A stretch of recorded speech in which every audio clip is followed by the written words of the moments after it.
I never thought my life would turn out like this. My name is Anna, and this is my story. I was born to farmers, good people who taught me the value of hard work from the time I could walk.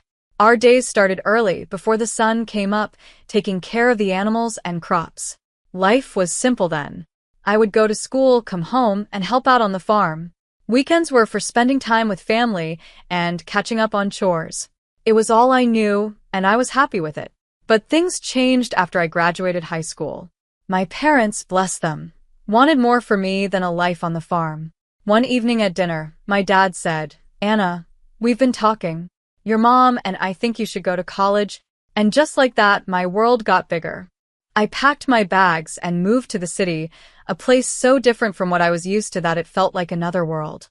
College was an experience. The classes were interesting, but it was the people that really opened my eyes. Students came from all kinds of backgrounds, with dreams and plans I had never imagined. Then I met Scott in my third year. He was charming, confident, and so different from the farm boys back home. Scott seemed to know exactly what he wanted from life. "Life's too short to spend it working all the time," he'd say, lying on the grass outside the library. "We should enjoy it while we're young." I was hooked. He made life seem like an adventure, not just a list of chores.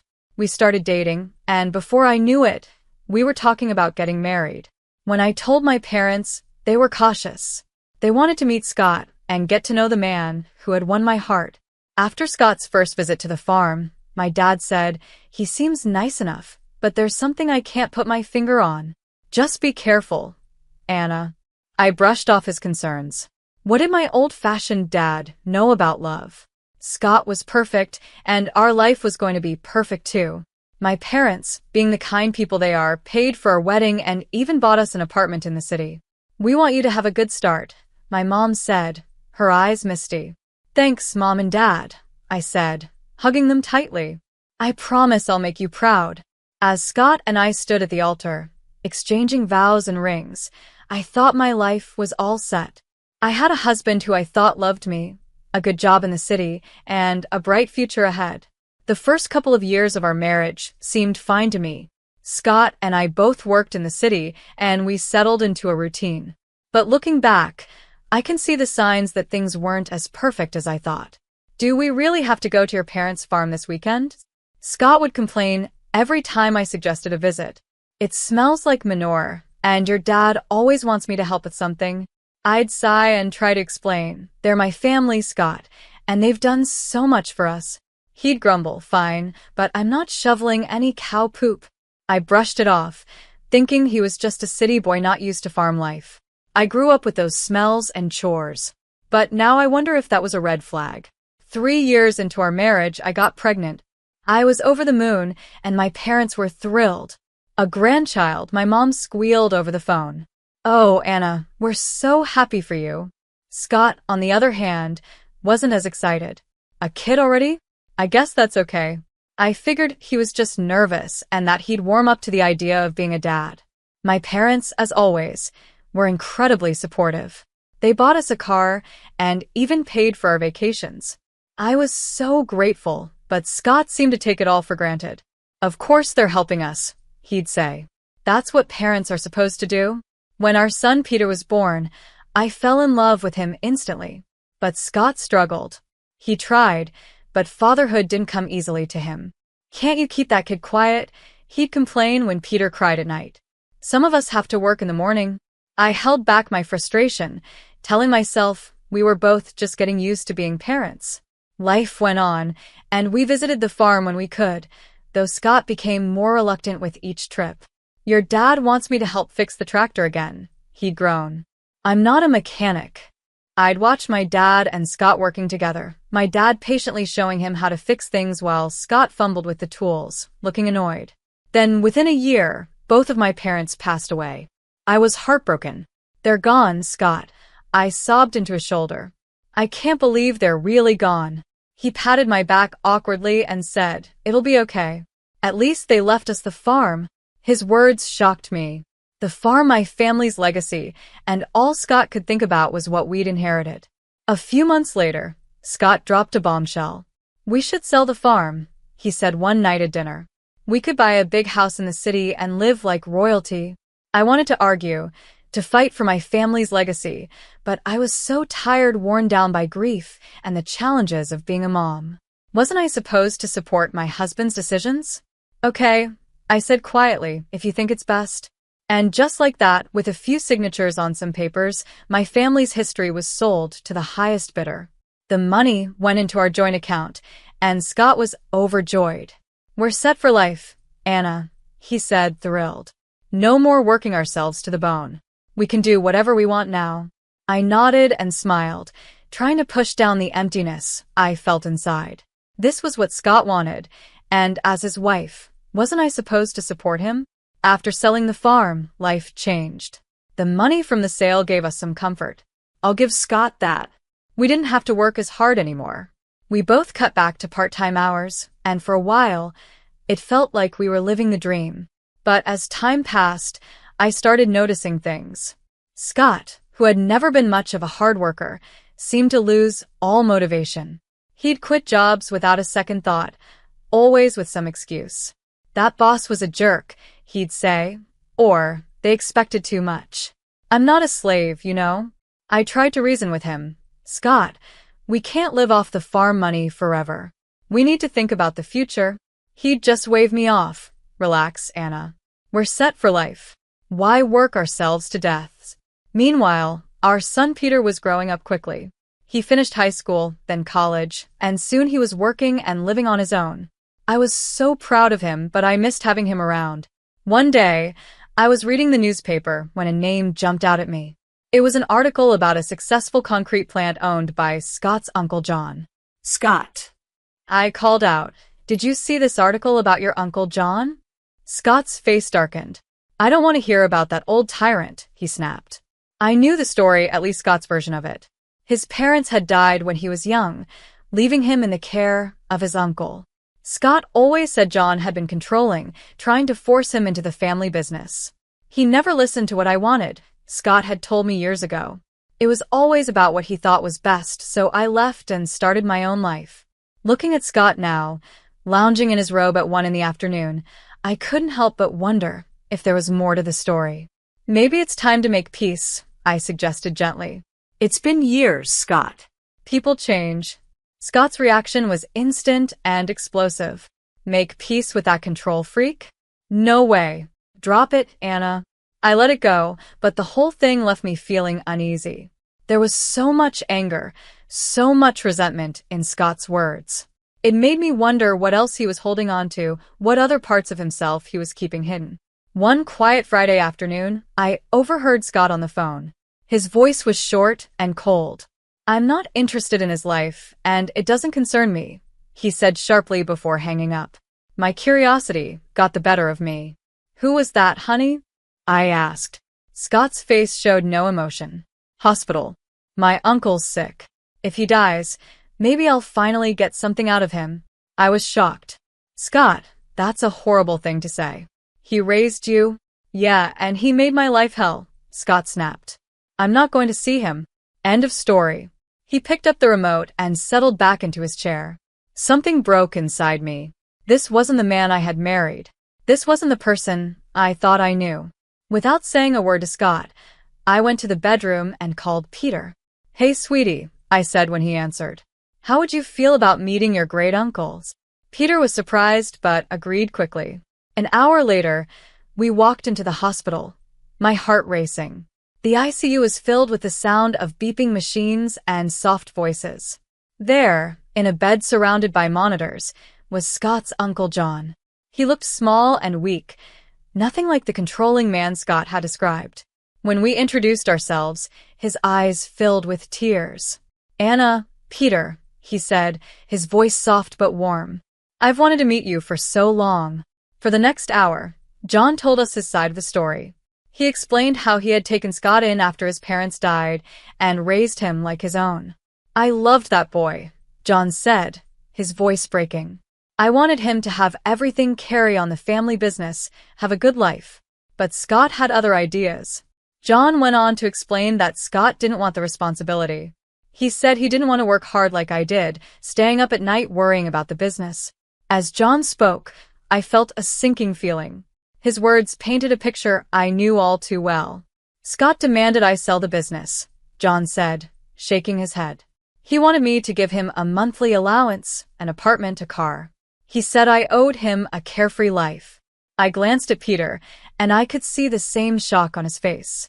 I told him that's not how life works, John continued. I begged him to stay and learn the business, but he just got angry. He said he'd find a rich wife and never have to work again. I sat in Uncle John's hospital room, and memories from the past 12 years flooded my mind. It was like I was finally seeing the truth. Scott had never kept a job for long. He always worked part-time, called in sick, and took lots of days off. I had always thought it was because he was stressed or just a free spirit, but now I understood. He would always say, "Life is for fun, Anna. Why work so hard?" A sick feeling hit me as I realized that Scott didn't marry me for love. He married me for my family's money, for the easy life he thought I could give him.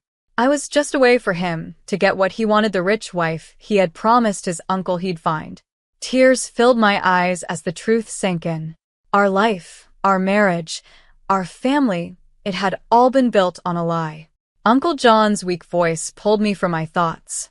"I'm so sorry," he said. "I wanted to leave something for you and Peter, but I can't."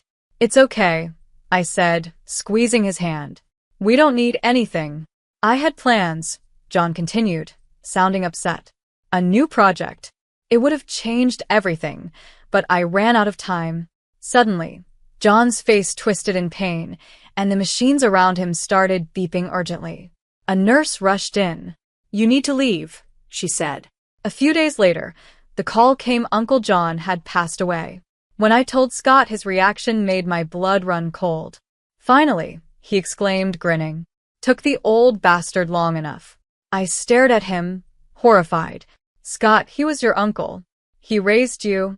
Scott waved me off. Yeah, so when's the funeral? Do I need to go?" In the end, Scott didn't attend the funeral. Peter and I arranged it ourselves. It was a small, dignified service that I hoped would have made Uncle John proud. While I was mourning a man I had barely known, my husband was at home celebrating, calculating his new wealth. I overheard him on the phone when I got home, saying, "The factory's got to be worth at least $30 million. Can you believe it? I'm rich." I watched Scott strut around the house, bragging about his inheritance, and felt nothing but disgust. This wasn't the man I thought I'd married. He was a stranger in my husband's skin. Then things got even worse. One evening, Scott looked at me with cold eyes and said, "You know, Anna, you're getting kind of old for me. I think it's time for an upgrade." I couldn't believe what I was hearing. "Excuse me?" I asked. He shrugged, not even trying to look guilty. "You heard me. I'm rich now. I can do better." Over the next few weeks, Scott's behavior spiraled out of control. He stayed out late, coming home in the early morning, reeking of alcohol and perfume. More than once, I was left feeling like I had lost everything. I noticed lipstick stains on Scott's collar, and every time I confronted him, he'd brush me off. "Mind your own business," he'd say. "You should be grateful I come home at all."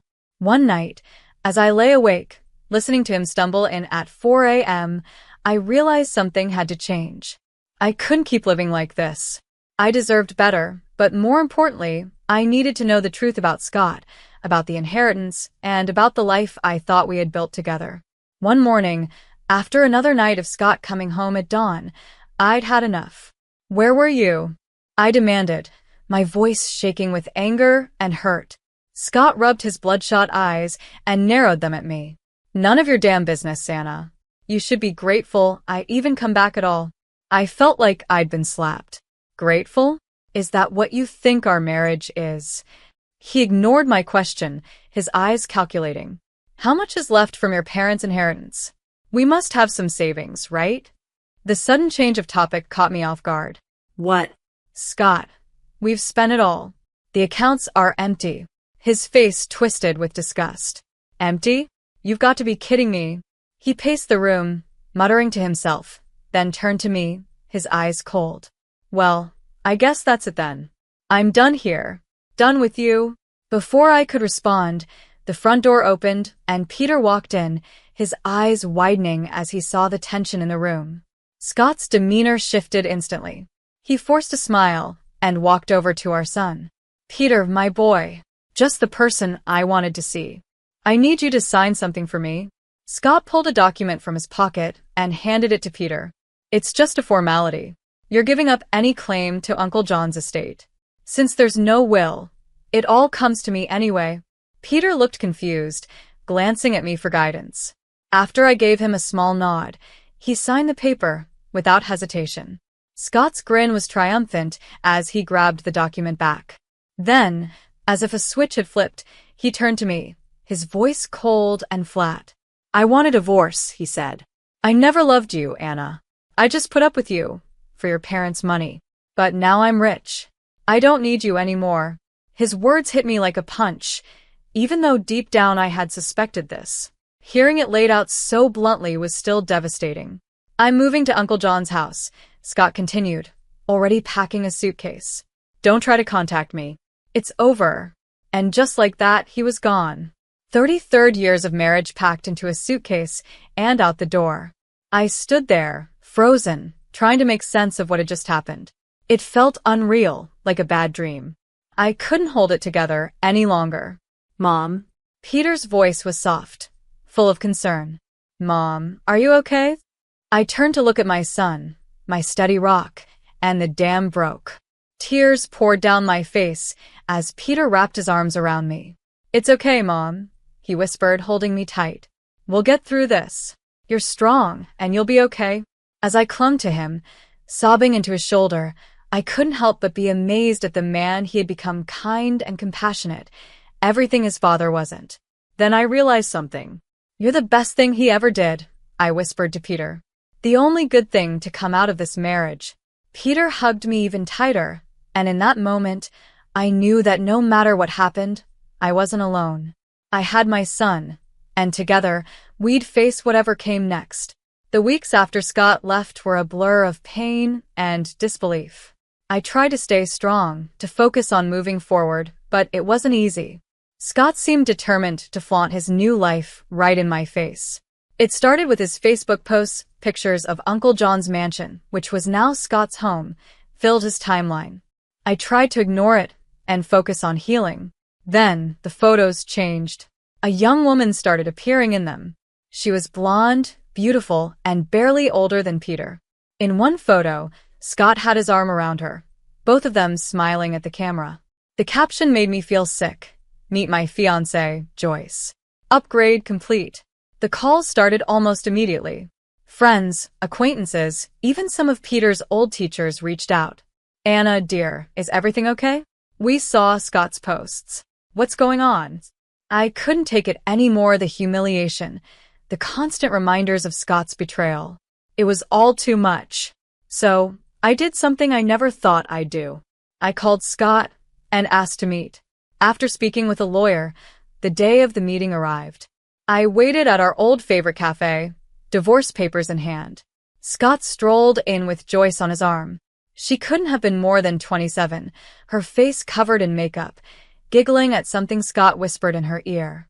Well, Scott smirked as he pulled out a chair for Joyce. "If it isn't the old ball and chain." "Joyce, honey, meet Anna, the starter wife." Joyce gave me a pitying look that made my blood boil, but I kept my cool. "I have the divorce papers here," I said, sliding them across the table. "I'm not asking for much, just the house. You can keep everything else." To my surprise, Scott picked up the pen without a word. "Fine, have your little house. I've got bigger and better things now," Scott said as he scribbled his signature on the papers. Then he turned to Joyce, his voice dripping with fake sweetness. "Now I can finally be with someone I truly love, someone worthy of me." I gathered the papers, my hands shaking a little, and walked out of the cafe. Behind me, I could hear Scott's mocking laughter, but I didn't look back. I had what I came for. The next day, I filed for divorce. As I handed the papers to the court clerk, I felt a huge weight lift off my shoulders. For the first time in months, I felt like I could breathe again. Life has a funny way of bringing justice when you least expect it. For me, It came in the form of a newspaper headline: "Local business tycoon's empire crumbles, nephew left with massive debt." It turned out Uncle John had taken out a huge loan just before he passed, hoping to expand his business. He had mentioned something about a new project during our hospital visit, but Peter and I hadn't understood the impact at the time. Now it all made sense. I watched from afar as Scott's new life fell apart. He sold the factory, the mansion, the cars, everything, and he still owed nearly $1 million. The icing on the cake? His young fiancée, Joyce, packed her bags and left as soon as she realized Scott wasn't the rich man she thought he was. I'd be lying if I said I didn't feel a bit of satisfaction. Karma had finally caught up with Scott. Then one rainy evening, there was a knock at my door. I opened it to find Scott standing there, looking nothing like the smug, wealthy man who had walked out on me months ago. He was a mess, his eyes red and desperate. "Anna," he said, his voice cracking. "I've been such a fool. I see that now. Please, can we talk?" Against my better judgment, I let him in. For the next hour, I listened as Scott poured out his heart. He told me how he had lost everything and realized what really mattered in life. "I was wrong, Anna," he said, his eyes begging. "So wrong. But now I see you were the only one who ever truly cared for me, the only one I've ever really loved." Then, to my shock, Scott got down on one knee, pulling out a small velvet box. "Anna, please give me another chance. Marry me again. Together, we can get through anything." For a moment, I was speechless. Then I did something that surprised even me. I laughed. It started as a small chuckle and grew into full-blown laughter, with tears running down my face. Scott's expression dropped. "What's so funny?" he asked, confused. When I finally caught my breath, I looked Scott straight in the eye. "Oh, Scott, did you really think it would be that easy? That you could treat me like trash, throw me away, and then come crawling back when your life fell apart?" His face darkened, and he stood up, angry. "Now listen here," he snarled. "This is my house too. I have rights." I calmly walked to the drawer where I kept the divorce papers, pulled them out, and showed him his own signature. "No, Scott, you don't. You sign away any claim to this house. It's mine. Now get out, or I'll call the cops." For a moment, I thought he might argue, but something in my face must have told him I was serious. Without another word, he turned and stormed out, slamming the door behind him. As soon as he was gone, I called Peter and told him everything. My wonderful son was, as always, supportive. "You did the right thing, Mom," he said. "I'm proud of you." Those words meant more to me than he could ever know. In the weeks that followed, I made some big decisions. The house, with all its memories, both good and bad, felt too big for just me. So I sold it and used the money to buy a cozy apartment in a lively neighborhood I had always loved. At 62, I'm finding that life is just beginning.